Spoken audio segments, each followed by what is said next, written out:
भाई, आज आप लोगों के लिए लेकर आए हैं 12वीं क्लास की भौतिक विज्ञान। आज हम शुरू करने जा रहे हैं चैप्टर नंबर 1। तो सबसे पहले आपका स्वागत है करेन हैंड एजुकेशन चैनल पर। आप लोग यहाँ सारी 12th की केमिस्ट्री की और फिजिक्स की और बायोलॉजी की तीनों वीडियो देख पाएंगे। आज से डेली हम एक नई वीडियो अपलोड करते हुए नजर आएंगे। साथ में हैंडमेड नोट्स भी हम अपलोड करेंगे। जैसे जैसे चैप्टर खत्म होता चला जाएगा, जैसे चैप्टर कंप्लीट हो जाएगा, आपको हैंडमेड नोट्स की कॉपी मिल जाएगी। साथ में हमारा वीडियो रेगुलर चलते रहेंगे। एक दिन केमिस्ट्री आएगा, एक दिन फिजिक्स आएगी और एक दिन बायोलॉजी आएगी। 3 दिन हमारे कंटिन्यूसली चलेंगे, यानी रूटीन वाइज। अगर आपके मंडे को फिजिक्स आई है तो ट्यूसडे को आपके केमिस्ट्री आएगी, फिर उसके बाद वेडनेसडे को आपके फिर से बायोलॉजी आ जाएगी, फिर आपको थर्सडे को आपको मिलेगा फिजिक्स, सब फ्राइडे को फिर केमिस्ट्री और संडे को फिर बायोलॉजी। संडे के दिन हम आप लोगों के एक टेस्ट सीरीज डालेंगे डेली के डेली, जो 12th द्वारा इंपॉर्टेंट होगी। 12th के बोर्ड में जो इंपॉर्टेंट क्वेश्चन आएंगे वो डालेंगे, ताकि ये डेली रूटीन चलता रहेगा हमारा और कंटिन्यूअसली में चलता रहेगा। जो हिंदी मीडियम वाले बच्चे हैं उनके लिए खास करके ये वीडियो बनाई जा रही है। जो सरकारी बच्चे हैं या फिर हिंदी मीडियम में पढ़ते हैं, गवर्नमेंट स्कूल से हैं, उन बच्चों के लिए बहुत ही अच्छा एक सोर्सेज है। और हिंदी मीडियम के लिए कोई सी भी स्कूल का हो तो स्कूल के उसके लिए बनाई जा रही है। ये हिंदी मीडियम की हमारा पहला वीडियो है 12th क्लास के भौतिक विज्ञान का, जिसमें हम पढ़ने वाले हैं विद्युत आवेश तथा क्षेत्र पढ़ने वाले हैं। इस चैप्टर में हम क्या क्या पढ़ने वाले हैं वो हम देखेंगे अभी स्टार्ट करने से पहले, और उसके बाद में आज इसका इंट्रोडक्शन कंप्लीट कर लेंगे। और साथ में हम ये भी कर लेंगे कि आवेश क्या होता है, आवेश की मात्रा क्या क्या होते हैं, आवेश कहाँ लगता है, आवेश कैसे उत्पन्न होता है, कैसे हम उसको अनुभव करते हैं या फील करते हैं, वो सारी चीजें हम आज के पहले भाग में पढ़ने वाले हैं। तो हम शुरू करेंगे फटाफट से। पहले इस चैप्टर में हम क्या क्या पढ़ने वाले हैं, उसके बाद में हम आज का पहला टॉपिक उठाएंगे, जिसमें हम देखेंगे कि हम आज के टॉपिक में क्या क्या पढ़ने वाले। तो ये सारी चीजें हम आज खत्म कर डालेंगे फर्स्ट पार्ट का। तो शुरू करते हैं पहला चैप्टर, जिसका नाम है विद्युत आवेश तथा क्षेत्र।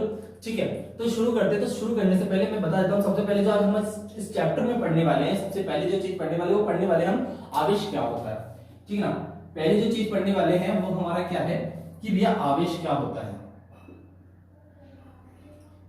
आवेश क्या होता है, पहला चीज हम ये पढ़ेंगे इसके अंदर। ठीक है ना, पहले जो हम चीज पढ़ने वाले हैं वो क्या है कि भैया आवेश होता क्या है। आवेश होता क्या है, किसी वस्तु पर आवेश आता कहां से, आवेश आने के चांसेस क्या, कैसे क्रिएट होता है आवेश, हम आवेश को अनुभव कैसे करते हैं, तो सब हम किसमें पढ़ेंगे, इसके अंदर पढ़ेंगे। दूसरा जो पॉइंट है वो है हमारा वस्तु को अवशोषित करने की विधियां, अवशोषित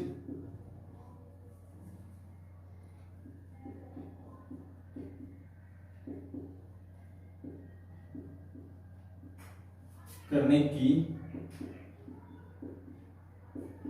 विधियां, कि भैया किसी भी वस्तु को अवशोषित कैसे करेंगे, अवशोषित कैसे होती है वस्तु, कैसे उसके पर आवेश आता है, आवेश आने का कारण क्या क्या है, वो हम इसके अंदर पढ़ेंगे। वस्तु को अवशोषित करना।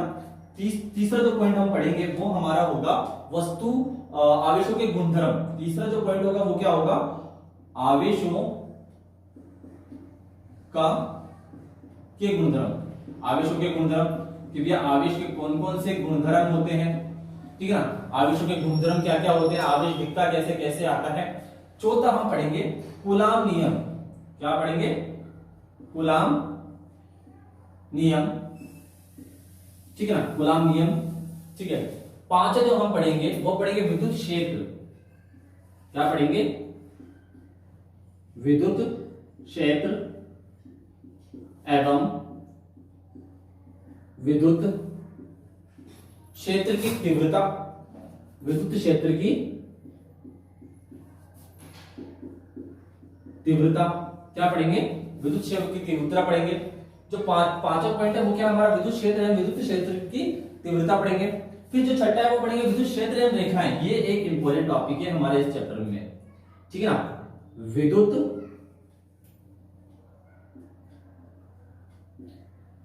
क्षेत्र एवं रेखाएं। ठीक है ना, विद्युत क्षेत्र एवं रेखाएं ये क्या होती है, कैसे होता है, ये सब ये भी हम इस चैप्टर में पढ़ेंगे। सातवां पढ़ेंगे विद्युत ध्रुवद्रव्य। क्या पढ़ेंगे, सातवां पॉइंट जो है हमारा वो क्या है, विद्युत द्विध्रुवीय द्रव, ठीक है ना, विद्युत द्विध्रुवीय पढ़ेंगे, ठीक है ना। विद्युत द्विध्रुवीय क्या होता है? आठवां जो हम पढ़ेंगे वो हम पढ़ेंगे विद्युत फ्लक्स। क्या पढ़ेंगे? आठवां जो बहुत इंपॉर्टेंट टॉपिक है, विद्युत फ्लक्स एवं गाउस का नियम, गाउस के नियम एवं उसके अनुप्रयोग, गाउस के नियम एवं उसके अनुप्रयोग, कि भैया इसका यूज क्या क्या है, कहां कहां काम आता है, क्या कैसे कैसे लगता है। इस क्वेश्चन सारे टॉपिक में से, लास्ट सारे टॉपिक में से डेफिनेटली एक क्वेश्चन आपकी बोर्ड में डेफिनेटली आता है। किसी प्रकार का भी 3 से 4 नंबर का एक क्वेश्चन डेफिनेटली आता है आपके गाउस नियम से रिलेटेड, विद्युत फ्लक्स से रिलेटेड, हर साल आता है किसी न किसी टॉपिक से, इन दोनों टॉपिक में से एक। साथ में हमारा क्वेश्चन एक बनता है कूलाम वाले में से और एक बनता है विद्युत क्षेत्र रेखाओं में से। तो ये सारी चीजें हम देखेंगे और बाकी इनमें से तो आपके बनते ही बनते हैं। तो ये सारी चीजें जो है हम इस चैप्टर में देखेंगे, जिसका नाम है विद्युत आवेश तथा क्षेत्र क्या क्या होते हैं। ये सारे टॉपिक हम इस चैप्टर में पढ़ने वाले हैं, ठीक है। और आज जो हम पढ़ने वाले हैं, मोस्ट इंपोर्टेंट आज जो हम टॉपिक पढ़ने वाले हैं, उस टॉपिक का नाम है हमारे आवेश क्या है। आवेश क्या है, आवेश की मात्रा क्या क्या है, क्वांटम आवेश का क्वांटमीकरण क्या होता है, ये सब हम इसके अंदर पढ़ने वाले हैं। ये सारी चीजें क्या करने वाले हैं, इसके अंदर पढ़ने वाले हैं इसी आज के टॉपिक में।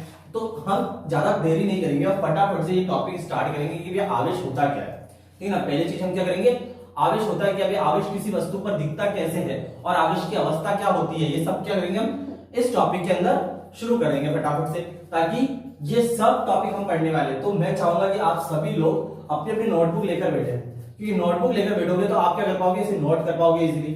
और जैसे आप नोट कर पाओगे तो आपको बेनिफिट रहेगा कि आपने कुछ नोट्स उतार दिए हैं, कुछ आपको समझ में आ जाएगा। और बाकी जो थ्योरिकल पार्ट है, बहुत इंपॉर्टेंट पार्ट है, या फिर थ्योरिकल जो पार्ट है वो हम यहाँ दिखाते हुए चलेंगे, आपको प्रैक्टिस कुछ समझाना होता है वो समझाते चलेंगे, जो आप लोग यहाँ आराम से देख पाओगे, ठीक है। तो शुरू करते हैं हम हमारा आज का वीडियो और पहला टॉपिक जिसका नाम है आवेश क्या है। तो ये टॉपिक हम पढ़ने वाले हैं, तो मैं इनको मिटा देता हूँ, बाकी फिर हम स्टार्ट करते हैं आज के आवेश वाले पहले पॉइंट को।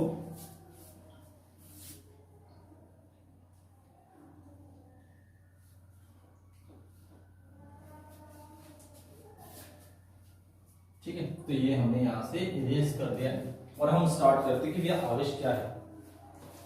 पहला पॉइंट हम स्टार्ट करें कि आवेश क्या होता है।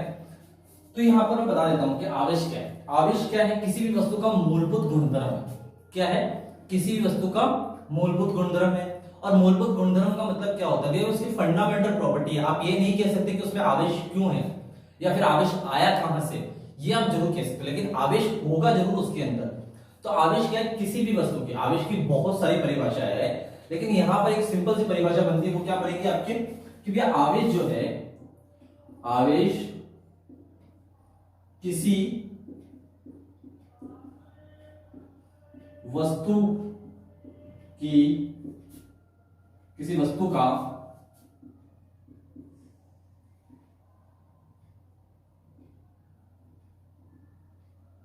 मूलभूत गुणधर्म है। किसी वस्तु का क्या है, ये मूलभूत गुणधर्म है।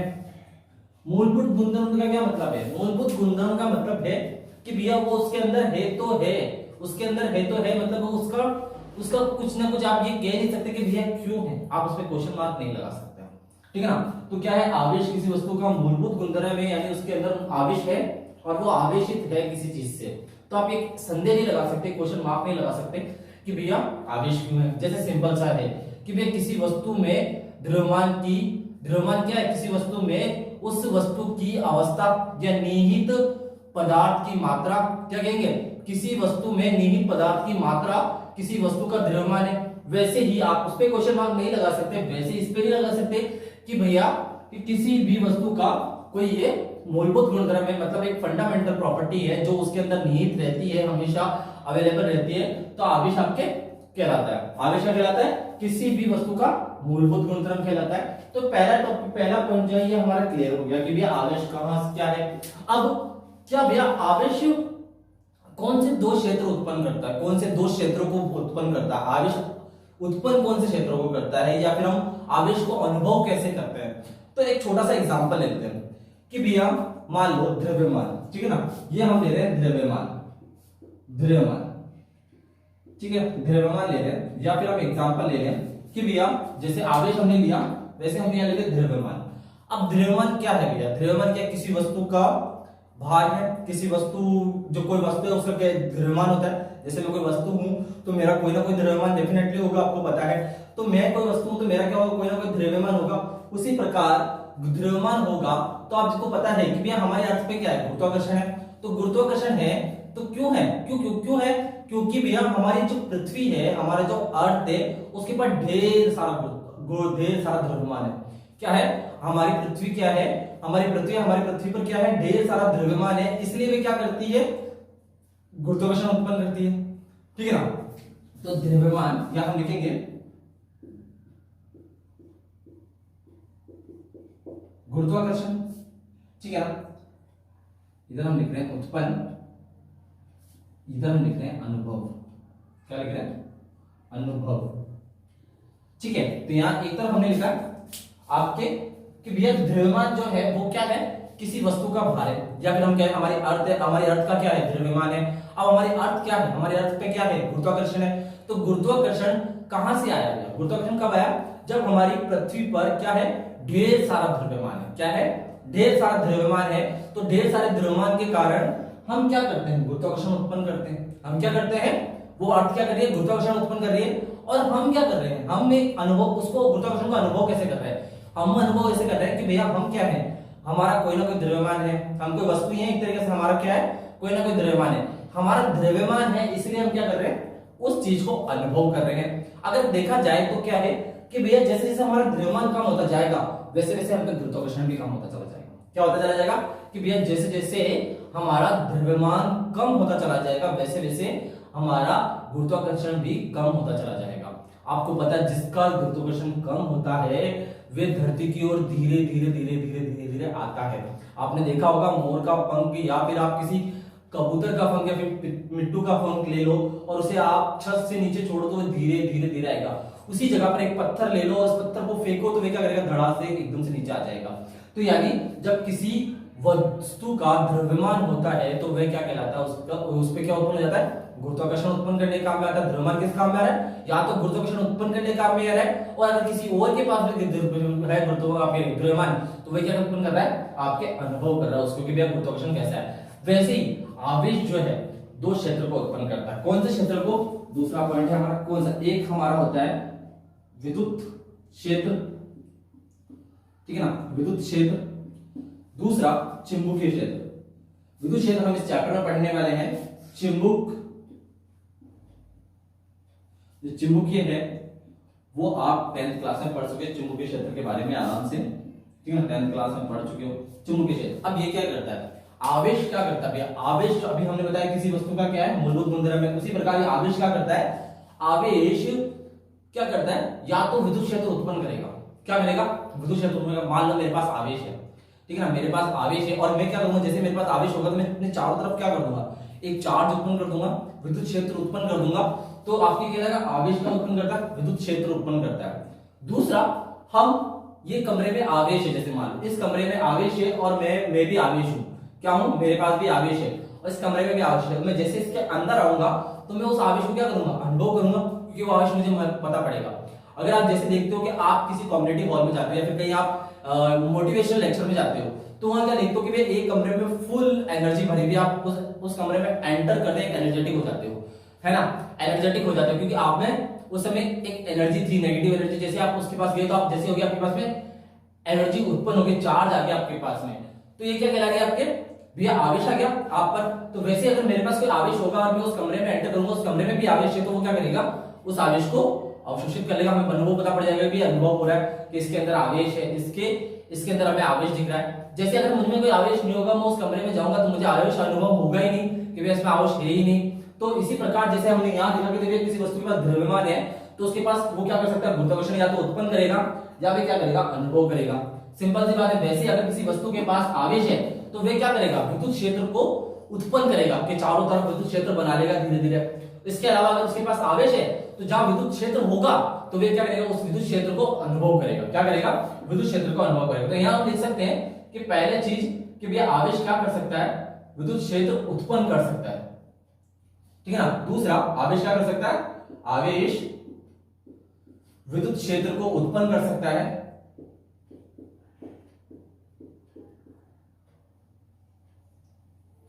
ठीक है ना, विद्युत क्षेत्र को उत्पन्न कर सकता है, ठीक है ना। ये विद्युत क्षेत्र को उत्पन्न कर सकता है, हम यहां लिख लेते हैं, ठीक है ना। इस तरह लिख लेते हैं कि ये विद्युत क्षेत्र को उत्पन्न करेगा, उत्पन्न कर सकता है। दूसरा, ये विद्युत क्षेत्र को अनुभव कर सकता है, अनुभव कर सकता है कि भैया ये विद्युत क्षेत्र है, यहां पर विद्युत क्षेत्र या फिर आवेश है, इसको अनुभव कर सकता है। जैसे हमने अभी थोड़ी देर पहले बात की कि अगर किसी पास द्रव्यमान है तो वो क्या करेगा, गुरुत्वाकर्षण उत्पन्न करेगा। और जैसे गुरुत्वाकर्षण उत्पन्न करेगा और हमारे पास में क्या है, गुरुत्वाकर्षण, हमारे पास में द्रव्यमान है तो हम उस गुरुत्वाकर्षण को क्या करेंगे, अनुभव करेंगे। इसका एग्जांपल मैंने अभी आपको अर्थ को लेकर दिया। अर्थ के पास में क्या ढेर सारा द्रव्यमान है, अगर आप ढेर सारा द्रव्यमान है अर्थ के पास में तो आप देखोगे कि उसके चारों तरफ क्या है, गुरुत्वाकर्षण है।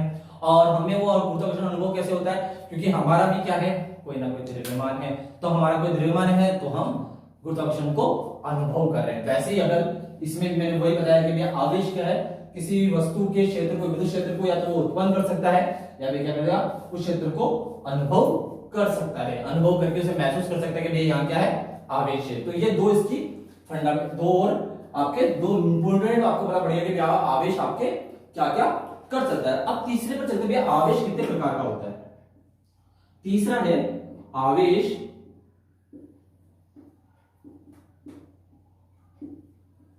कितने प्रकार का है। क्या है, आवेश कितने प्रकार का है, आवेश कितने प्रकार आवेश कितने प्रकार का होता है, ठीक है। आवेश कितने प्रकार का होता है हम ये देख सकते हैं। तो आवेश जो है आपके कितने प्रकार का होता है, आवेश आपके दो प्रकार के होते हैं। कौन कौन से होते हैं, पहला जो आवेश होता है वो आपके होता है धन आवेश। कौन सा आवेश होता है, धन आवेश।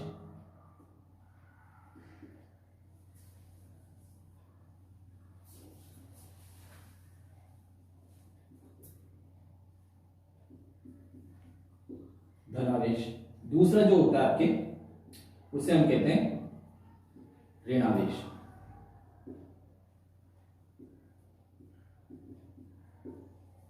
ठीक है, दूसरा क्या है आपके ऋणावेश। पहला आपका क्या है, धनावेश, जो इस प्रकार आपको सिंबल पता है उसका, धनावेश का, ये सिंबल होता है धनावेश का, और ये आपके ऋणावेश का सिंबल है, ठीक है ना। ये आपके धनावेश और ऋणावेश दो आवेश होते हैं। और ये दोनों आवेश कब, अब आवेश के प्रकार कितने होंगे, दो आवेश हो गए। अब आवेश भी क्या है, आवेश अपने आप में दो अलग अलग जातियों से, जैसे कि एक होता है समजातीय से जातीय आवेश और एक होता है विजातीय आवेश। तो से जातीय आवेश किसे कहते हैं, से जातीय आवेश क्या कहलाता है। से जातीय आवेश वे होता है जैसे कि मान लो दो धन मिलकर क्या करेंगे, आपस में दो धन आवेश मिल गए, आपस में जैसे दो धन आवेश मिले तो वे दोनों क्या है, से जातीय आवेश है। और से जातीय आवेश करते क्या है, से जातीय आवेश करते प्रतिकर्षण। क्या करते हैं, प्रतिकर्षण। दूसरा होता है हमारा विजातीय आवेश। विजातीय आवेश में क्या होता है, एक धन आवेश होता है, एक ऋण आवेश होता है। जैसे धन आवेश और ऋण आवेश आपस में आते हैं, पास में आते हैं, दूर दूर होंगे तो वे क्या करेंगे, प्रतिकर्षण, आकर्षण करेंगे। मतलब वे उसके अंदर आकर्षण ले आएंगे, वे उससे आकर्षित करेंगे कि दोनों जुड़ने की कोशिश करेंगे। तो यहां हम लिखेंगे कि भैया, ठीक है ना। तो आवेशी से जो दो प्रकार के होते हैं, दोनों आवेश है, धन आवेश और ऋण आवेश कितने प्रकार के होते हैं, दो प्रकार के। कौन से प्रकार के होते हैं, एक तो होता है से जातीय आवेश, दूसरा जो है आपके वो होता है विजातीय आवेश। विजातीय आवेश क्या होगा, विजातीय आवेश। से जातीय आवेश क्या करते हैं, जैसे से जातीय आवेश क्या करते हैं, पहली चीज जो से जातीय आवेश करते हैं वो करते हैं प्रतिकर्षण। क्या करते हैं, प्रतिकर्षण, ठीक है ना। दूसरा विजातीय आवेश क्या करते हैं, आकर्षण, ठीक है ना, आकर्षण करते हैं किसी कैसे? इसमें दो धन धन मिलकर क्या करेंगे? प्रतिकर्षण करेंगे, मतलब धनावेशित मिलकर प्रतिकर्षण करेंगे। ऐसे ही ऋण आवेशित, और इसको मैं हटा देता हूं, इसका हमारा हो गया, आपने उतार लिया होगा मेरे ख्याल से, तो मैं इसको तो हटा देता हूं यहां से, बिल्कुल ठीक है। तो यहां पर आपके दो धनावेशित मिलकर क्या करेंगे? आपके धनावेशित मिलकर क्या करेंगे? प्रतिकर्षण करेंगे। ऐसे ही दो ऋण आवेशित मिलकर भी क्या करेंगे? प्रतिकर्षण करेंगे। लेकिन आकर्षण किस प्रकार से होगा? इसमें आपके एक धन आवेशित होगा, एक ऋण आवेशित होगा। ये दोनों क्या करेंगे भैया? ये दोनों करेंगे आकर्षण, आपस में मिलने की कोशिश करेंगे, ठीक है ना। और ऋण आवेशित और धन आवेशित भी क्या करेंगे? आपस में मिलने की कोशिश करेंगे, आपस में जुड़ने की कोशिश करेंगे। तो इसीलिए इनको क्या कहा जाता है? आकर्षित आवर्ष, ठीक है ना। तो आकर्षण करते हैं ये दोनों, कौन से? विजातीय जो आवेश है वे क्या करते हैं? आकर्षण करते हैं। से जातीय जो आवेश है वो क्या करते हैं? प्रतिकर्षण करते हैं, मतलब एक दूसरे से दूर धकेलने का काम करते हैं, अपने आप को दूर धकेलते हैं कि हट जाए, दूर बिछड़ जाए, ऐसा करते हैं। तो यहाँ पर आवेश की हमने तीन चीजें देख ली कि भैया पहले चीज देखिए आवेश क्या होता है। तो आवेश किसी भी वस्तु का मूलभूत गुणधर्म है। दूसरा, विद्युत क्षेत्र यानी चुंबकीय क्षेत्र भी आवेश उत्पन्न करता है और उत्पन्न भी करता है और हम उसे अनुभव भी कर सकते हैं। तीसरा, आवेश के कितने प्रकार है? धन आवेशित, ऋण आवेशित। से धन आवेशित और ऋण आवेशित भी क्या है? दो प्रकार के होते हैं, एक होता है से जातीय आवेश और एक होता है विजातीय आवेश। से जातीय आवेश प्रतिकर्षण करता है, यानी दो धन मिलकर आपस में प्रतिकर्षण करेंगे, दो ऋण मिलकर क्या करेंगे? आपस में प्रतिकर्षण करेंगे। वहीं विजातीय आवेश क्या करते हैं? आकर्षण करते हैं आपस में। जब धन और ऋण दोनों मिलेंगे तो क्या करेंगे? प्रतिकर्षण आकर्षण करेंगे। वहीं ऋण और धन मिलेंगे तो वो भी क्या करेंगे? आपके आकर्षण करेंगे। तो ये चीज हमने अब तक देख ली कि हमने क्या क्या देख लिया। आवेश के अंदर आवेश क्या होता है, तो आवेश के मूलभूत गुणधर्म देख लिए, विद्युत क्षेत्र कौन उत्पन्न करता है, चुंबकीय क्षेत्र कौन उत्पन्न करता है वो देख लिए, आवेश के प्रकार देख लिए। अब हम चलते हैं आगे, ठीक है ना। अब हम चलते हैं आगे कि भैया अब इसके आगे हमारा जो आता है वो आती है कि भैया आवेश की संकल्पना किसके आधार पर दी जाती है? आवेश की संकल्पना किसके आधार पर दी जाती है कि भैया किसी वस्तु पर अगर ऋणावेशित आ रहा है तो वो क्यों आएगा, किसी वस्तु पर धनावेशित आ रहा है तो वो क्यों आएगा, धनावेश आने का कारण क्या है, ऋणावेश आने का कारण क्या है, ये सारी चीजें हम आगे देखने वाले हैं इसके जस्ट पार्ट में। तो आप उतार लो इसे अच्छे से, वीडियो को पॉज करके, फिर हम आगे चलते हैं। ठीक, कहा था मैंने स्टार्टिंग में अपनी कॉपी लेकर साथ में बैठना ताकि आपको दिक्कत ना हो कि क्या होता है। तो हम यहाँ इधर स्टार्ट करते हैं हमारा अगला टॉपिक, जिसमें यह है कि भैया आवेश की संकल्पना किसके आधार पर दी जाती है, आवेश की संकल्पना होती क्या है। अगला पॉइंट है हमारा, फोर्थ पॉइंट हम यहाँ डाल रहे हैं, फोर्थ पॉइंट जिसमें हम पढ़ने वाले हैं, ठीक है, आवेश की संकल्पना, आवेश की संकल्पना पढ़ने वाले हैं। क्या पढ़ने वाले हैं? आवेश की संकल्पना। आवेश की संकल्पना किसके आधार पर दी जाती है? किसी पर भी आवेश आएगा तो धन आवेशित कैसे आएगा, ऋण आवेशित कैसे आएगा, उसका कारण क्या है वो हम देखने वाले हैं। ठीक है, तो ये हम अच्छे से देखेंगे और समझेंगे भी सही कि भैया धन आवेशित आता कैसे और ऋण आवेशित आता कैसे।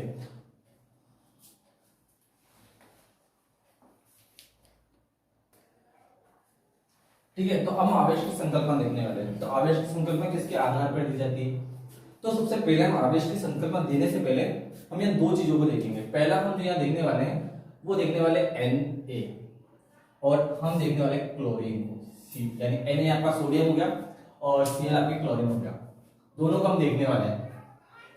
ठीक है, दोनों को हम क्या करने वाले हैं? देखने वाले हैं कि भैया कैसे किसी वस्तु पर या किसी तत्व पर कैसे आवेश आता है और आवेश की संकल्पना किस पे आधार पर दी जाती है। ये दोनों वस्तु आपको पता उदासीन है, ठीक है ना, उदासीन है। तो आपको पता है इसमें इलेक्ट्रॉन और प्रोटॉन की संख्या समान होगी, यानी इलेक्ट्रॉन और प्रोटॉन क्या होंगे? एक जैसे होंगे। Na में इलेक्ट्रॉन और प्रोटॉन कितने होते हैं? 11 होते हैं। ठीक है, इसमें भी 11 होते हैं। यहां पर भी यही होगा, इलेक्ट्रॉन और प्रोटॉन की डिजिट क्या हो जाएगी? समान होगी। तो इसमें इलेक्ट्रॉन की संख्या 17 होती है, इसमें प्रोटॉन की संख्या 18 होती है। ठीक है, यहां तक ठीक है। अब इसका इलेक्ट्रॉनिक विन्यास क्या होता है भैया? इसका इलेक्ट्रॉनिक विन्यास क्या होता है? 2 8 1। ठीक है, इसका इलेक्ट्रॉनिक विन्यास। और इसका इलेक्ट्रॉनिक विन्यास क्या होता है भैया? 2 8 और 7। ये इसका इलेक्ट्रॉनिक विन्यास होता है। ठीक है, इलेक्ट्रॉनिक विन्यास होता है इसका। ये हमने 11th क्लास में पढ़ा होगा कि भैया इलेक्ट्रॉनिक विन्यास क्या होता है। तो इलेक्ट्रॉनिक विन्यास क्या होता है? 2 8 1 होता है किसका? Na का। और Cl का क्या होता है? 2 8 7 इलेक्ट्रॉनिक विन्यास होते हैं। ठीक है, ये इलेक्ट्रॉनिक विन्यास होता है। अब इन पे धनावेशित और ऋणावेशित चार्ज कैसे आता है वो जरा देखो। क्या होता है कि भैया इसके अपने दोनों अपनी कोस्ट कंप्लीट करने के लिए क्या करेगा कि भैया हमेशा Na क्या करेगा, अपने लास्ट इलेक्ट्रॉन में जो एक इलेक्ट्रॉन है वो उसका दान कर देगा। क्या कर देगा, इलेक्ट्रॉन को बाहर निकाल देगा।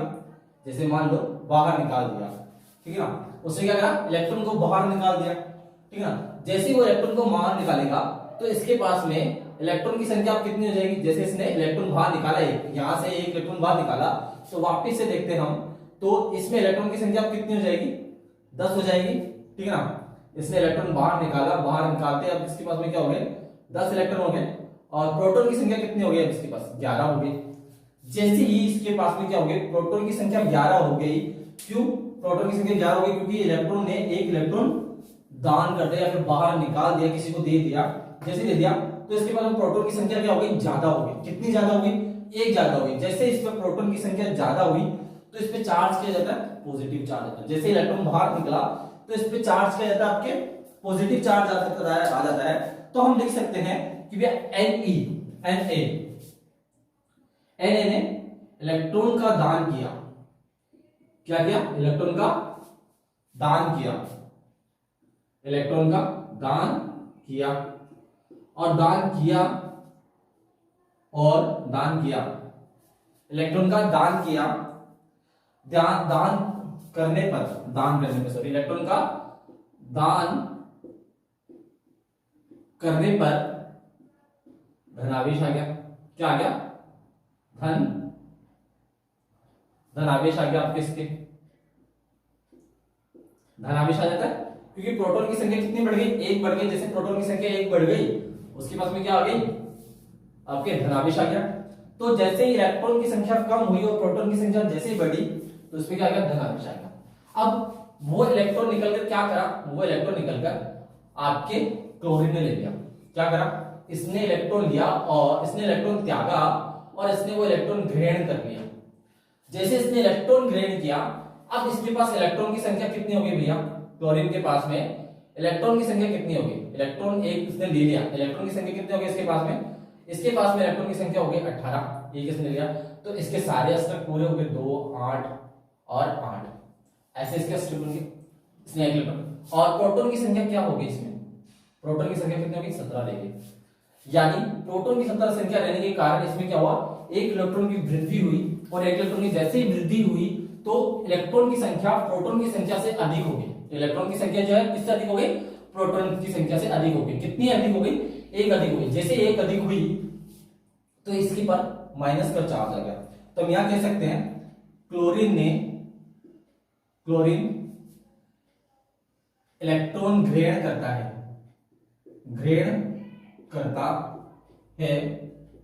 तो उस पर ऋणावेश आ जाता है।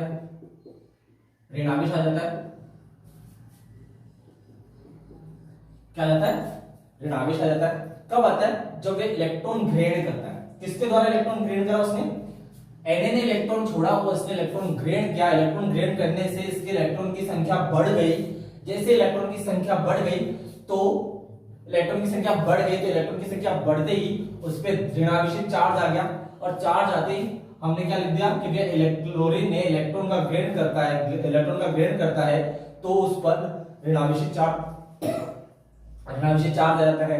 तो आवेश की संकल्पना किसके आधार पर बन गई, आवेश की संकल्पना किसके आधार पर बन गई, आवेश की जो संकल्पना है वो बन गई आपके इलेक्ट्रॉन के आधार पर।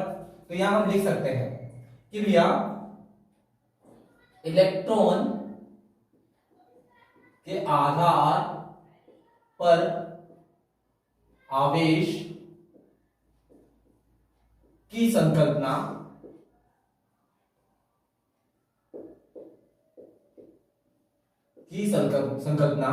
दी जाती है।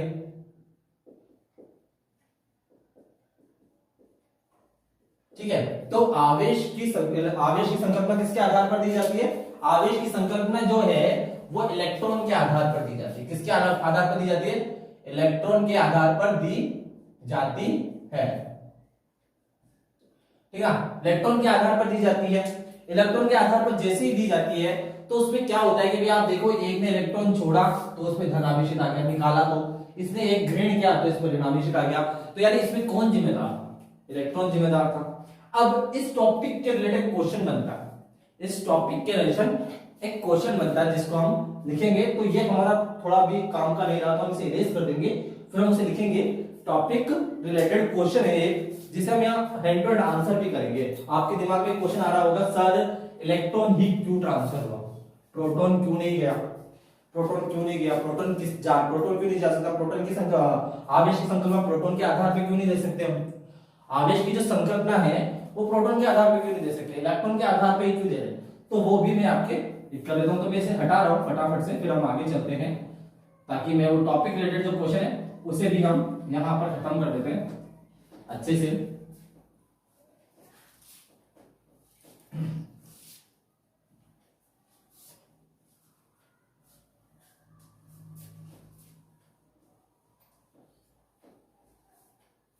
ठीक है, तो इस टॉपिक रिलेटेड जो क्वेश्चन है वो आपके हम यहां लिख देते हैं TRQ, टॉपिक रिलेटेड क्वेश्चन। ठीक है ना, टॉपिक रिलेटेड क्वेश्चन क्या है कि आवेश की संकल्पना, आवेश की संकल्पना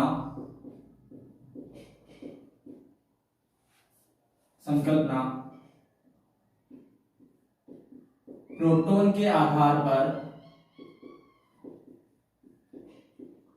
प्रोटॉन के आधार पर क्यों नहीं दे सकते, क्यों नहीं दे सकते,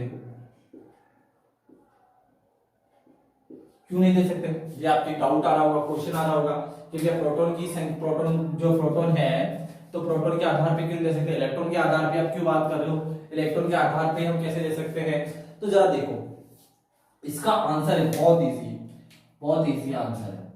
ठीक है ना, तो मैं यहां आंसर लिख रहा हूं। इसका जो आंसर है वो इस प्रकार है कि भैया पहली चीज जो है कि भैया प्रोटॉन जो है इलेक्ट्रॉन से कहीं भारी होता है। मतलब अगर हम प्रोटॉन के द्रव्यमान की बात करें, मास की बात करें, तो मैं यहां लिख रहा हूं एम करके, एमपी लिखता हूं। तो यानी एमपी का मतलब प्रोटॉन का द्रव्यमान होता है, एम का मतलब मास, ठीक ना, ठीक ना, एम का मतलब मास और पी का मतलब प्रोटॉन। तो यहां पर प्रोटॉन का द्रव्यमान जो है वो किससे ज्यादा होता है, किससे ज्यादा होता है, लगभग होता है, वो जो लगभग होता है वो किसकी कितना होता है, वो होता है आपके 1837 इलेक्ट्रॉन के बराबर होता है। ये लगभग होता है, हमने इसको लगभग माना है। ये भी मैं नहीं कह रहा हूं कि भैया पूरा यही है, इतना इसका द्रव्यमान होता है या फिर होना चाहिए, ये केवल एक लगभग है, लगभग हमने इसको माना है। ठीक है, कितना माना है, लगभग मैंने इसको माना है कि भैया लगभग इतना होता है, मैंने नहीं वैसे माना गया कि लगभग इतना होता है। पहली चीज ये है, यह प्रोटॉन का जो द्रव्यमान है इलेक्ट्रॉन से कहीं ज्यादा होता है, इस वजह से वो एक जगह से दूसरी जगह ट्रांसफर नहीं कर सकता। इलेक्ट्रॉन बहुत हल्का होता है, इसलिए वो क्या करता है, आराम से बाहर निकल जाता है और बाहर निकल के एक जगह से दूसरी जगह ट्रांसफर हो जाता है, एक जगह से दूसरी जगह चला जाता है, और इसी कारण से इलेक्ट्रॉन की संकल्पना दी जाती है। दूसरा पॉइंट जो है इसके, पहला ये हो गया पहला आंसर। दूसरा जो इसका आंसर है वो ये है कि भैया प्रोटॉन नाभिक में स्थित होता है और नाभिक में एक प्रबल बल स्थित होता है जिसका नाम है नाभिकीय प्रबल बल। ठीक है ना, नाभिकीय बल क्या है उसका नाम, नाभिकीय बल, नाभिकीय बल। तो नाभिकीय जो बल है वो प्रोटॉन को क्या करके रखता है, होल्ड करके रखता है, पकड़ के रखता है। कौन रखता है, नाभिकीय बल। और नाभिकीय बल के बारे में आप एक बात जानते हैं कि ये दुनिया का सबसे प्रबल बल माना जाता है। क्या माना जाता है, प्रबल बल माना जाता है। तो नाभिकीय क्या करता है, नाभिक में जो प्रोटॉन है, प्रोटॉन को कौन रोक के रखता है, नाभिकीय बल रोक के रखता है। तो आपको पता है पहली चीज कि भैया इसका द्रव्यमान ज्यादा है, दूसरा इसको दुनिया का सबसे स्ट्रॉन्गेस्ट बल, नाभिकीय बल जो है वो फोर्स से रोक कर रख रही है, तो ये उसे छूट करके एक जगह से दूसरी जगह नहीं जा सकता। इस वजह से भी हम जो आवेश की संकल्पना है वो प्रोटॉन के आधार पर नहीं दे सकते। ये क्वेश्चन भी क्लियर हो गया अब हमारा कि भैया प्रोटॉन के आधार पर हम आवेश की संकल्पना क्यों नहीं दे सकते, तो इसलिए नहीं दे सकते कि क्योंकि प्रोटॉन का जो है द्रव्यमान भी ज्यादा होता है, दूसरा प्रोटॉन को पकड़कर नाभिकीय बल रखता है नाभिक के अंदर, जिस वजह से वे एक जगह से दूसरी जगह स्थलांतर नहीं कर सकता। तो आपको ये चीज समझ में आ गई होगी। अब हम चलते हैं आगे, अगला जो टॉपिक है वो है हमारा, ठीक है ना। तो अगला टॉपिक डाल देते हैं हम, अगला जो टॉपिक है हमारा, टॉपिक नहीं पॉइंट है हमारा, हमारे 4 हो गए थे, 5 जो पॉइंट है वो है हमारा आवेश के मात्रक। क्या? आवेश के मात्रक। आवेश के मात्रक क्या होते हैं, आवेश के कौन कौन से मात्रक हैं, क्या करते हैं, आवेश के मात्रक क्या क्या है, ठीक है ना। तो आवेश के मात्रक क्या है वो हम देख लेते फटाफट से। तो आवेश का पहली चीज हम बता देते हैं, आवेश को जो प्रतीक करता है वो आपने 10th क्लास में पढ़ा होगा, या तो हम इसको कैपिटल की या फिर स्मॉल की के द्वारा, क्यू के द्वारा लिखते हैं। किसके द्वारा लिखते हैं? कैपिटल क्यू या फिर स्मॉल क्यू के द्वारा लिखते हैं, ठीक है। दूसरा आपने 10th क्लास में, सॉरी एक मिनट, ठीक है, तो आपने 10th क्लास में एक फॉर्मूला पढ़ा होगा, अगर आपको याद होगा तो एक फॉर्मूला पढ़ा होगा जो आपके 10th क्लास में था, वो ये था कि भैया I equals to Q upon T, क्या था? आवेश I equals to Q upon T, जिसको हिंदी में लिखे हैं तो वो था धारा आवेश अपॉन समय। ये फॉर्मूला होगा, याद है आपको? ठीक है, तो ये फॉर्मूला आपने 10th क्लास में पढ़ा होगा, ठीक है। तो यहां पर हम क्या ज्ञात कर रहे थे? धारा ज्ञात कर रहे थे। अगर मैं कहूं कि मुझे आवेश निकालना है किसी का, तो आवेश निकालने के लिए फॉर्मूला क्या बनेगा? आपके आवेश इधर आ जाएगा, आई उधर चला जाएगा, तो हम लिखते हैं कि भैया आवेश बराबर क्या हो जाएगा? आवेश को हम क्या लिखते हैं? आवेश इक्वल्स टू लिखेंगे, हम ऐसे भी लिख सकते हैं इसको, आवेश का हम लिखेंगे Q equals to I t हो जाएगा, Q equals to I t हो जाएगा। अगर हम इसको, इसका ऐसा ही मात्रक देखें, किसका? इसका आवेश का ऐसा ही मात्रक देखिए तो नॉर्मल हो गया। अगर हम बात करें फॉर्मूला बन गया, तो इसका ऐसा ही मात्रक क्या हो जाएगा भैया? ऐसा ही मात्रक। इंटरनेशनल सिस्टम में हमने 11th क्लास में पढ़ी है अच्छे से, इंटरनेशनल सिस्टम में इसका फॉर्मूला, इसका मात्रक क्या हो जाएगा? तो इसका मात्रक हो जाएगा एम्पियर। क्या हो जाएगा? एम्पियर मल्टीप्लाई बाय सेकेंड, ठीक है ना। एम्पियर इंटू सेकेंड, जैसे एम्पियर और सेकेंड मिलेगा तो इसका जो आपके मात्रक बनेगा वो आपके बनेगा कूलाम। क्या बनेगा? कूलाम। क्या बनेगा? कूलाम बनेगा। कूलाम बनेगा। जो कूलाम क्या होता है?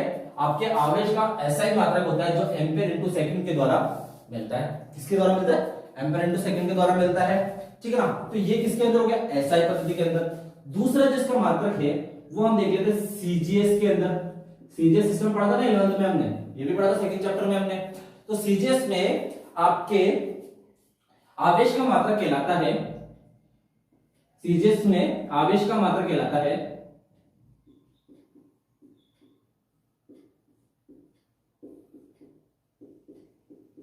आवेश का मात्रक होता है, सीजीएस में आवेश का मात्रक जो होता है वो क्या होता है? स्टेट कूलाम, ठीक है ना। किसके कूलाम होता है? स्टेट कूलाम कहते हैं उसे, क्या कहते हैं? State coulomb. और स्टेट कूलाम किसके बराबर होता है? एक कूलाम के बराबर, एक कूलाम के बराबर आपके 3 इंटू 10 की पावर 9 कूलाम, स्टेट कूलाम होता है। क्या होता है? स्टेट कूलाम होता है। किसके बराबर? एक कूलाम के बराबर 3 इंटू 10 की पावर 9 स्टेट कूलाम होता है। ये किसमें होता है? आपके सीजीएस पद्धति में होता है, ठीक है ना। सीजीएस पद्धति में होता है। सीजीएस पद्धति में आवेश के मात्रक क्या होते हैं? पहली चीज आवेश का मात्रक क्या होता है? कूलाम होता है, जिसे हम एम्पियर इंटू सेकंड के द्वारा याद रख सकते हैं। दूसरा सीजीएस में आवेश का मात्रक क्या कहलाता है? स्टेट कूलाम, जिसमें एक कूलाम की कितनी वैल्यू होती है? 3 इंटू 10 की पावर 9 होती है, ठीक है ना, सीजीएस के अंदर। इसके अलावा हमारे एक और होता है, तो उसे हम लिखने के लिए हम थोड़ा इसको साफ कर देते हैं। इसको उतार लिया होगा आपने शायद अब तक, तो हम इसको साफ कर देते हैं ताकि हम इसे आगे कर सकें, ठीक है। तो हमने सीजीएस आवेश का मात्रक को स्टेट कूलाम देख लिए हैं। अब हम चलते हैं आगे। ये हमारे पे एक और इसका मात्रक होता है, तो इसको हम मिटा देते हैं ताकि हम आगे अच्छे से देखते हैं। तो हम इसको इरेज कर देते हैं यहाँ से। आवेश की संकल्पना हमें समझ में आ गई होगी शायद अच्छे से। बहुत इजी टॉपिक है, अगर आप ढंग से ध्यान देकर पढ़ोगे तो आपको ऐसा फील ही नहीं होगा कि हम 12th क्लास में हैं और हम आवेश वाला चैप्टर पढ़ रहे हैं। इतना डिफिकल्ट लग रहा होगा नहीं, आसानी से अच्छे, बहुत प्यारा सब्जेक्ट है। तो 3 मात्रक हो गए इसके, एक आपके कूलाम हो गया, एक स्टेट कूलाम हो गया। अगला जो है हमारा, जिसे हम कहते हैं ईएमयू। क्या कहते हैं? ईएमयू कहते हैं। और EMU। EMU का मतलब होता है विद्युत चुंबकीय मात्रक, विद्युत चुंबकीय मात्रक, ठीक है ना। EMU क्या है, ये भी आवेश का मात्रक है, और इसमें क्या होता है 1 कूलाम बराबर होता है, ठीक है ना। 1 कूलाम बराबर होता है 1/10, ठीक है ना, 1/10 EMU, ठीक है ना। 1 कूलाम के बराबर क्या होता है 1/10 EMU के बराबर होता है, और ये भी आपके विद्युत आवेश का मात्रक है। अगर अब आपसे पूछा जाए कि भैया आवेश का सबसे बड़ा मात्रक क्या है, आवेश का सबसे बड़ा मात्रक क्या है, तो आवेश का सबसे बड़ा मात्रक, ठीक है ना, आवेश का सबसे बड़ा मात्रक, आवेश का सबसे बड़ा मात्रक जो है वो होता है आपके फैरेड। क्या होता है, फैरेड होता है। आवेश का सबसे बड़ा जो मात्रक है वो क्या कहलाता है, आपके फैरेड कहलाता है, ठीक है। ये आवेश का सबसे बड़ा मात्रक है, याद रखना बच्चों, ये जो मात्रक है ये आवेश का सबसे बड़ा मात्रक है, इसे हम फैरेड कहते हैं। और 1 फैरेड बराबर कितना होता है, 1 फैरेड बराबर होता है 9500 कूलाम के बराबर होता है। क्या होता है 96500 के बराबर होता है, मतलब 96,500 कूलाम के बराबर होता है। मतलब 1 फैरेड कितना होता है 500 आवेश के बराबर होता है, मतलब 500 कूलाम के बराबर, 96,500 कूलाम के बराबर होता है आपका 1 फैरेड। और ये आवेश का सबसे बड़ा मात्रक है, ध्यान रखना इस चीज का, आवेश का क्या ये सबसे बड़ा मात्रक है, ठीक है। तो यहां तक हमने देख लिया आवेश की मात्रा क्या क्या होते हैं। कुछ और अन्य मात्रक भी होते हैं जिनका यूज हम डेली करेंगे, मतलब हर एक न्यूमेरिकल सॉल्व करने में करेंगे। ये इस चैप्टर में जितने भी न्यूमेरिकल है उन चैप्टर को न्यूमेरिकल में सोल्व करने के लिए जो मात्रक यूज करेंगे उन मात्रक को हम यहाँ लिख लेते हैं। तो इनको मैं मिटा देता हूँ ताकि हम अच्छे से उनको भी लिख पाए, ताकि हम लिख देते कि भाई ये मात्रक होते हैं, ठीक है। तो मैं यहां से इनको मिटा रहा हूं, ये क्वेश्चन भी आपने उतार होगा अच्छे से। तो अब हम आगे चलते हैं फटाफट। सॉरी, थोड़ा सा खांसी हो रही है।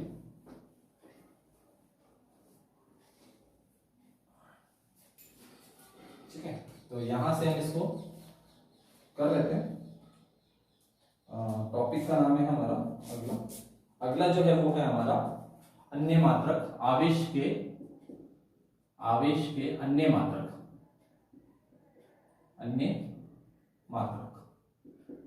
आवेश के अन्य मात्रक क्या होते हैं भैया, आवेश की जो अन्य मात्रक है उसमें सबसे पहले आता है आपका ये वाला, जिसे हम कहते हैं माइक्रो कूलाम।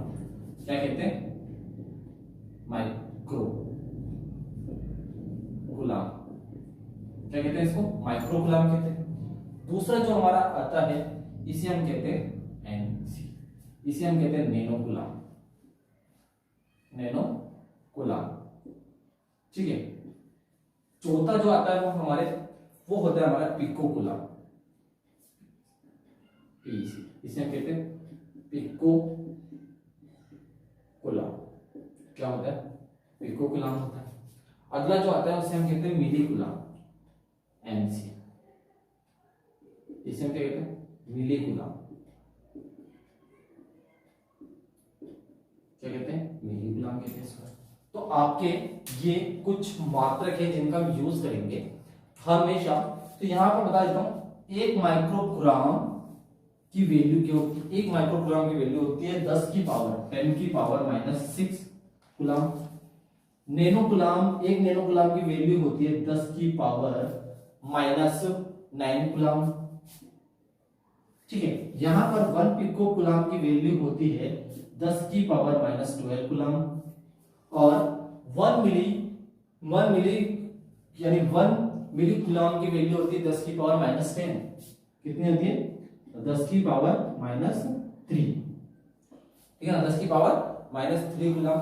तो ये कुछ कूलाम की अन्य मात्रक है जिसका यूज आप इस चैप्टर में आप यूज करोगे, इन क्वेश्चन को हल करने में, इन क्वेश्चन को आप यूज करने में, इन क्वेश्चन को यूज करोगे ताकि आप अच्छे से इनको कवर कर सके। जितने भी क्वेश्चन आएंगे वो सब इसी से रिलेटेड आएंगे। इन्हें पूछा जाएगा कि भैया 1 माइक्रो कूलाम का अल्फा कणों पर कितना प्रभाव पड़ता है। वो हम जैसे जैसे टॉपिक खत्म करेंगे वैसे वैसे हम इसको इन क्वेश्चन को हल भी करेंगे। तो ये सारे के सारे हम उसके अंदर देखेंगे, ठीक है। तो ये माइक्रो गुलाम और नैनो गुलाम और पिको गुलाम जो है आपके कुछ और आपके आवश्यक मात्रक है, आवेश की मात्रक है, जो हमने यहाँ नोट कर लिए हैं। अब हम आगे चलते हैं, ये तो आवेश के हमारे मात्रक हो गए सारे। अब हम आगे चलते हैं आवेश के अगले टॉपिक की ओर, जिसका नाम है आपके आवेश के अगले टॉपिक की ओर चलते हैं हम, जिसका नाम है हमारे कि भैया ये होता है। और चलने से पहले एक चीज और शॉर्ट कर लेते हैं फटाफट, ठीक है ना। इसको हम मिटा देते हैं, आपने नोट कर लिया होगा, ठीक है ना। इसको भी हम इरेज कर लेते हैं फटाफट से, ठीक है। तो यहां पर हमने देख लिया कि भैया आवेश क्या होता है। अब ध्यान रखना, आवेशों का जो योग होता है, मतलब आवेशों को कभी जोड़ा जाता है, तो आवेशों का जब योग होता है तो उसे बीजीय गणित द्वारा जोड़ा जाता है, बीजीय गणित चिन्हों द्वारा जोड़ा जाता है। तो हम यहाँ लिख देते हैं, ये इंपॉर्टेंट बात है, ये अपने अपने नोट कर लेना अच्छे से। आवेशों का योग, आवेशों का योग बीजीय गणित द्वारा होता है।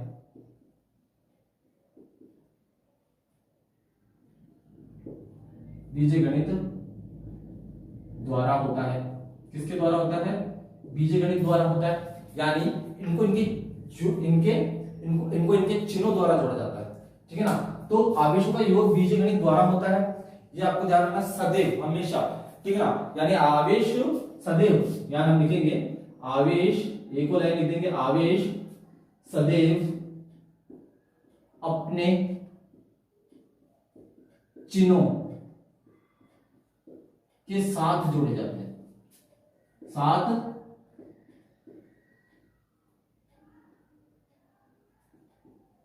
जोड़े जाते हैं।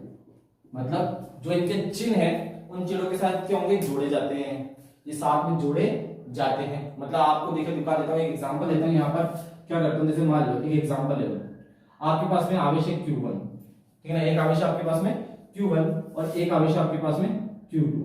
आवेश Q1 की वैल्यू है आपके 2 कूलम, ठीक है ना। दूसरे Q2 के आवेश की वैल्यू है आपके -3 कूलम, ठीक है ना, -3 कूलम है।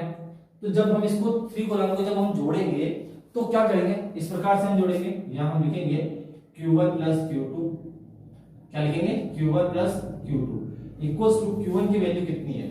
2, ठीक है ना, प्लस का 2 प्लस यहां पर आपके Q2 की वैल्यू कितनी है? -3।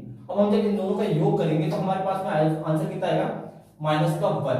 तो क्योंकि माइनस की डिजिट बड़ी है तो माइनस की डिजिट का जो साइन है वो आपके यहां आ जाएगा, -1 कूलम आ जाएगा, -1 कूलम आपके यहां आ जाएगा, ठीक है ना, -1 कूलम आ जाएगा। तो यहां जरा देखो हमने क्या किया, वही चीज आवेश सदैव अपने चिन्हों के साथ जोड़ा जाता है। तो चिन्ह किसका था? यहाँ माइनस का, और ये प्लस का था। तो प्लस माइनस के तो माइनस हो जाते हैं, तो -1 हमें मिला, और बड़ी डिजिट कितनी थी? माइनस की, तो चिन्ह किसका आ गया?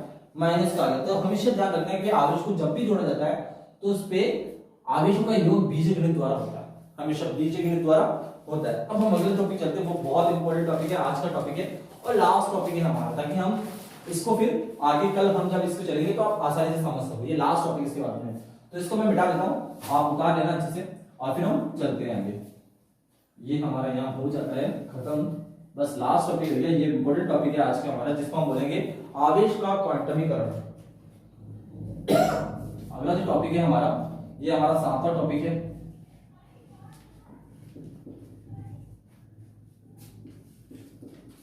आवेश का क्वांटमीकरण।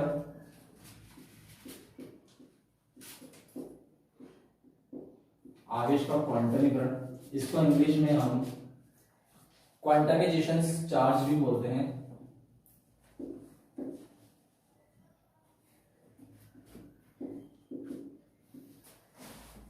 क्वांटमाइजेशन ऑफ चार्ज, ठीक है, क्वांटमाइजेशन ऑफ चार्ज बोलते हैं। ये इस टॉपिक का इंपॉर्टेंट टॉपिक है। इस टॉपिक को समझने के पहले थोड़ा सा हम एक चीज समझ लेते हैं, क्वांटमाइजेशन क्या होता है। क्वांटमाइजेशन जो भी है, क्वांटमाइजेशन की जो भी चीज आएगी वो हमेशा ध्यान रखना फिक्स्ड वैल्यू आएगी, उसकी क्या आएगी? जो भी आएगी एक फिक्स वैल्यू आएगी। क्या आएगी? फिक्स्ड वैल्यू आएगी। तो हम यहाँ लिख देते हैं क्वांटमाइजेशन में फिक्स्ड वैल्यू आती है किसी भी चीज की। अगर हम यहाँ बोले हैं तो वो जो वैल्यू आएगी वो क्या आएगी? फिक्स वैल्यू आएगी। कैसे?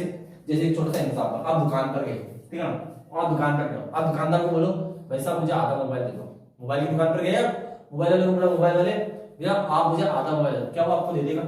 नहीं देगा ना, वो आपको कहेगा पागल हो गया क्या, आधा मोबाइल कौन लेता है, और आधा मोबाइल मैं क्यों दूंगा तेरे को, तो वो आपको आधा मोबाइल नहीं देगा, ठीक है ना। वैसे ही आप किसी ऐसी दुकान पे चले जाओ, आप उसे बोलोगे यार ये जो आपके पास में जो पड़ी है ना, ये क्या नाम है, ब्रेड का पैकेट जो पड़ा है, उस ब्रेड के पैकेट को आप आधा काट के मुझे आधा दे दो, क्या दे देगा?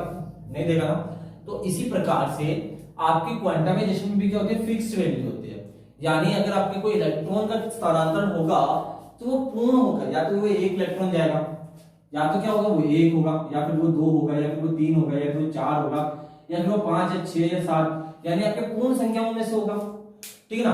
पूर्ण संख्या जो होती है वो पूर्ण संख्याओं में से होगा, तो पूर्ण अंक में से होगा, या तो पूर्ण संख्या होगी आपकी, और कभी कभार तो आपके ये पूर्ण संख्या होगी सारी की सारी, ठीक है ना।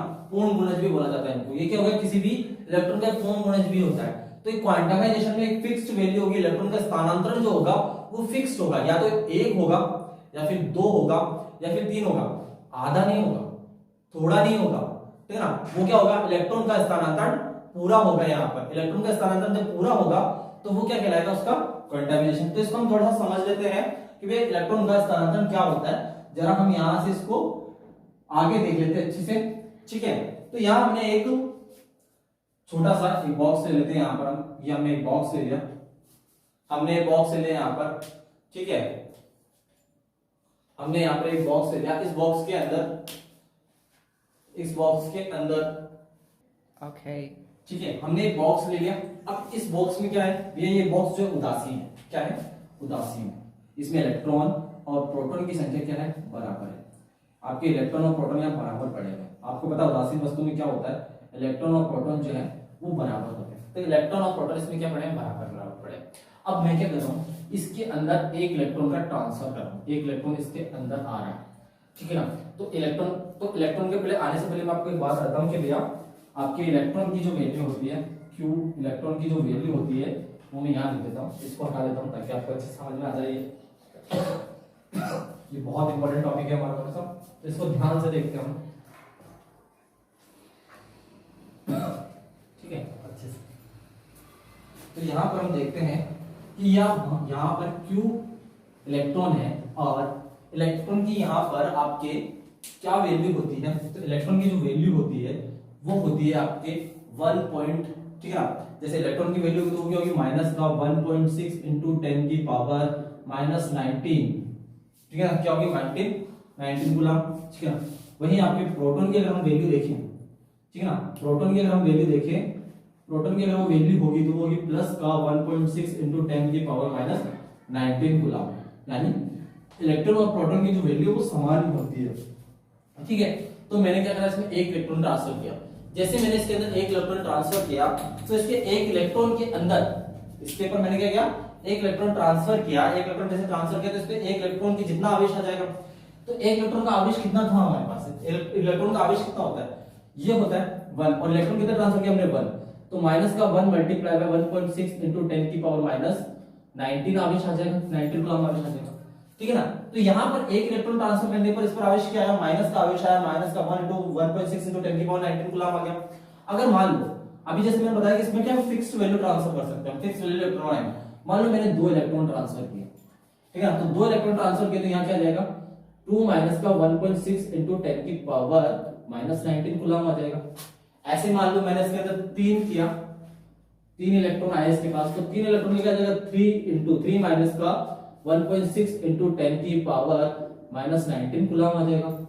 यानी जितने इलेक्ट्रॉन आएंगे, मैंने ये कहा है हमेशा इसमें आधा इलेक्ट्रॉन नहीं आएगा या फिर आधी, जैसे कि आप रोटी का तो क्या कर सकते हो, रोटी खाते हो जब आप, तो रोटी खाने पर आपके पास ऑप्शन होता है, रोटी खाते वक्त क्या करते हो आप, रोटी का आधा कण भी खा सकते हो, पौन रोटी भी खा सकते हो, आधी रोटी भी खा सकते हो, आधी रोटी का छोटा सा कण भी खा सकते हो, लेकिन इसके अंदर आप वो नहीं कर सकते। आप मोबाइल वाले के पास, जैसे कि मैं बताया था, मोबाइल वाले के पास जाओगे तो आपसे एक मोबाइल ही लोगे, 2 मोबाइल लोगे, 3 लोगे, या आप उसे आधा नहीं मांग सकते, 1.5 नहीं मांग सकते, या फिर पौना नहीं मांग सकते। उसी प्रकार से इलेक्ट्रॉन भी क्या करेगा, या तो 1 जाएगा, या 2 जाएगा, या 3 जाएगा, या फिर नहीं जाएगा, या 0 इलेक्ट्रॉन जाएगा, ठीक है ना, 0 इलेक्ट्रॉन जाएगा। तो यानी कभी कभार 0 इलेक्ट्रॉन भी चला जाता है, कभी इलेक्ट्रॉन ट्रांसफर भी नहीं होता है। तो जब इलेक्ट्रॉन जाते हैं या किसी कोई वस्तु उसको इलेक्ट्रॉन ले रही है तो उस पर क्या आएगा, माइनस का आ जाएगा, माइनस इंटू 1.6 इंटू 10⁻19 आ जाएगी।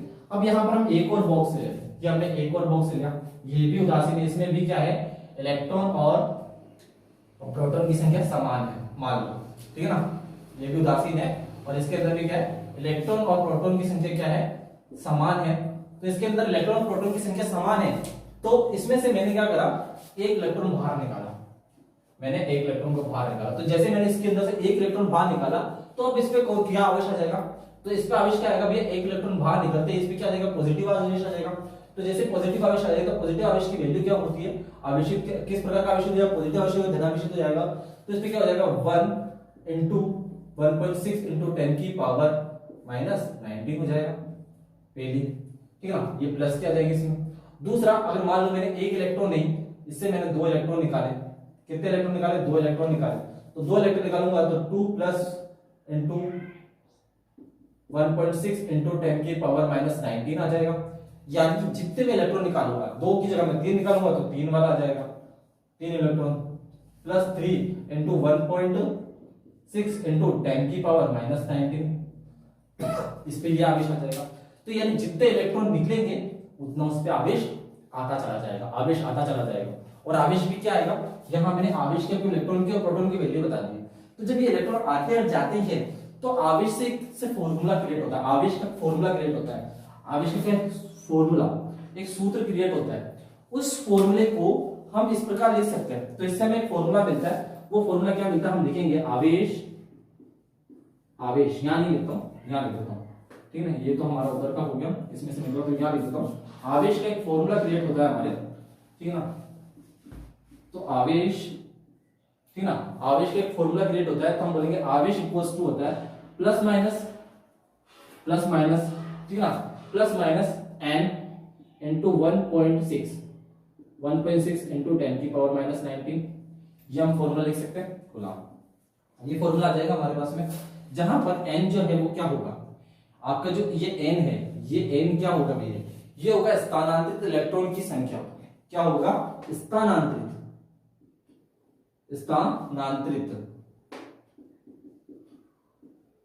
इलेक्ट्रॉन की संख्या,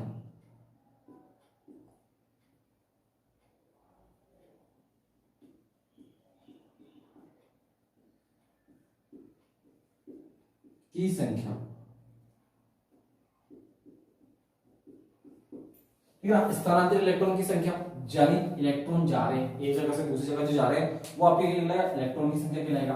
आपको पता है ये क्या है, इलेक्ट्रॉन और प्रोटॉन की वैल्यू है जो हमने याद की है।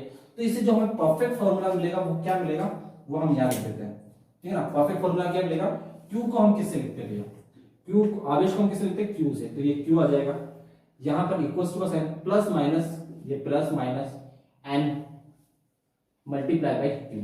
तो ये यहां पर हमें आवेश का एक परफेक्ट फॉर्मूला मिल जाएगा।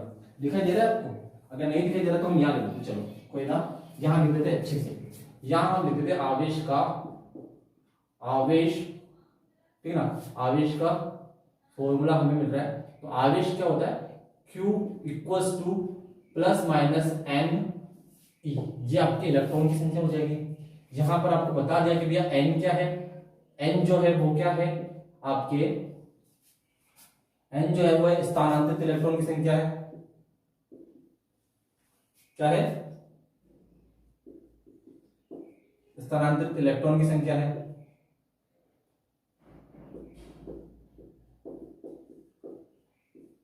की संख्या है, वहीं E जो है आपका वो इलेक्ट्रॉन की वैल्यू है, ये जो दे रखी है 1.6 इंटू 10⁻19 कूलम, ठीक है ना, आपकी ये वैल्यू है। तो यहां पर हमें एक अच्छा सा फॉर्मूला मिल जाता है और इस फॉर्मूले का हम यूज हमारे कई क्वेश्चन में करेंगे। ये जब हम जब क्वेश्चन को हल करेंगे तब तक मैं इन इलेक्ट्रॉन्स की वैल्यू रख के दिखाऊंगा आपको, कहां रखूंगा, कैसे कैसे रखूंगा, ये सारी चीजें मैं आपको बताऊंगा। तो ये हमारा क्वांटमीकरण जो है यहाँ पर एकदम अच्छे से मक्खन की तरह खत्म होता है, एकदम बढ़िया चिकना आराम से। अगर आपको समझ में आ गया होगा कि हम क्वांटमीकरण में क्या करते हैं, तो एक इंपॉर्टेंट बात इसके अंदर आप लिख सकते हो, जो मेरे लिए मैं हमेशा बोलता हूँ कि लिखनी चाहिए आपको ऐसे करके लिखना है, H के सी, हेमंत सर के कैप्सूल के नाम से वो नोट डालना है आपको अपनी नोटबुक में अच्छे से। उसमें लिखना है किसी भी वस्तु पर आवेश, लिखना है किसी भी वस्तु पर आवेश, ठीक ना, किसी भी वस्तु पर आवेश, इलेक्ट्रॉन के आवेश का, इलेक्ट्रॉन के आवेश का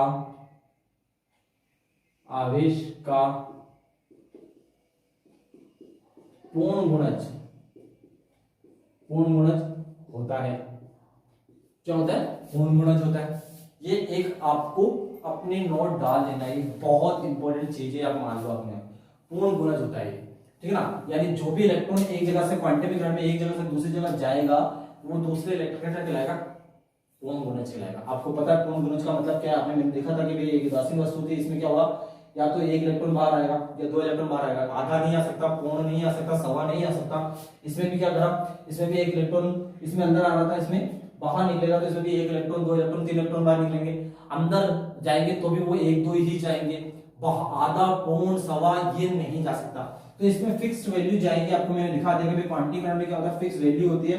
आवेश का हमें एक फॉर्मूला मिलता है जिसमें n तो क्या नाम है, आवेश equals to p plus minus n into 1.6 into 10 की पावर 19 कूलम लिखते हैं, जिसमें n जो है आपके स्थानांतरित इलेक्ट्रॉन की संख्या होता है। इसको मैंने पूर्ण रूप से यहाँ डिफाइन कर दिया अच्छे से। तो यहाँ पर जो है हमारा अच्छे से ये खत्म हो जाता है, ठीक है ना। आज का जो इंट्रोडक्शन था आवेश के रिलेटेड, आवेश क्या होता है, आवेश में क्या क्या देखा जा सकता है, ये हमारा अच्छे से कवर हो गया। और ये हिंदी मीडियम वाले बच्चों के लिए था, आज बिल्कुल अच्छे से हमने इसे खत्म किया है। मैं चाहूंगा कि आप लोग अच्छा रिस्पॉन्स दें, और अगर आप हिंदी मीडियम वाले बच्चे इस वीडियो को देख रहे हैं तो आगे से ज्यादा बच्चों के पास शेयर करें इस वीडियो को, अच्छे से देखें। आपको रेगुलरिटी में वीडियो मिलेगी, जैसे कि हमने बोला है कि आपको मंडे, ट्यूसडे, वेडनेसडे को 3 दिन में ऐसी वीडियो मिलेगी। पहले दिन आपको जो मिलेगी वो मिलेगी आपको फिजिक्स की मिलेगी, दूसरे दिन आपको केमिस्ट्री की मिलेगी, तीसरे दिन आपको बायोलॉजी की मिलेगी, फिर उसके 30 दिन फिर वही का वही मिलेगा। यानी हर 3 दिन में आपकी ऐसी वीडियो चलती रहेगी रूटीन में, और हम कोशिश करेंगे जल्दी से जल्दी हम दोनों वीडियोस भी डालें। तो हम सिलेबस यहाँ पर फटाफट कवर करेंगे, आप भी हमारे साथ जुड़े रहें। सो बाय, हमारे चैनल को लाइक करें, सब्सक्राइब करें और शेयर करें ज्यादा से ज्यादा, ताकि हमें अच्छा लगे। सो बाय, गुड नाइट, शब्बा खैर।